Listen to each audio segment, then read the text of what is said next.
அன்பிற்கு பிரியமானவர்களே, ஆண்டவர் இயேசு கரசேனர் என்கிற ஒரு பகுதிக்கு போகிறார்.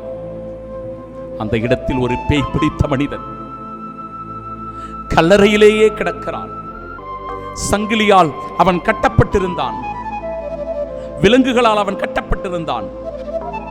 அந்த கல்லறையிலேயே அவன் கூச்சலிட்டுக் கொண்டு கற்களாலேயே தன்னை காயப்படுத்திக் கொண்டு வந்தான். ஆண்டவர் இயேசு அந்த இடத்திலே வருகிறார் என்று அவன் பார்த்தவுடனே, உன்னதம் தாவீதின் மகனே, உனக்கு இங்கு என்ன வேலை, உனக்கு இங்கு என்ன வேலை என்று கேட்டார்.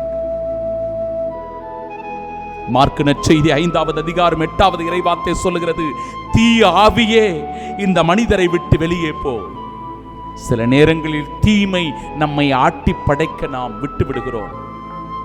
சாத்தான் நம்முடைய வாழ்க்கையில் ஆட்டி படைத்துக் கொண்டிருக்கிறான். நம்முடைய குடிப்பழக்கத்தில், நம் போதை பழக்க வழக்கங்கள், நம்முடைய தவறான உறவுகளில் அவன் நம்மை ஆட்டி படைத்துக் கொண்டிருக்கிறான். இந்த உலக போக்கிலான வாழ்க்கை வாழ்கிற போது இதோ நம்மை ஆட்சி செய்வது கிறிஸ்து கிடையாது, மாறாக சாத்தானே நம்மை ஆட்சி செய்து கொண்டிருக்கிறான். ஆண்டவர் இயேசு இந்த நேரத்தில் அந்த சாத்தானை பார்த்து, அந்த தீய ஆவியை பார்த்து, அந்த தீய பழக்கத்தை பார்த்து சொல்லுகிறார், தீய ஆவியே இந்த மனிதரை விட்டு வெளியே போ. எல்லாம் வல்ல இறைவன், தந்தை, மகன், தூய ஆவியானவர் நம்மை சுகப்படுத்துவாராக.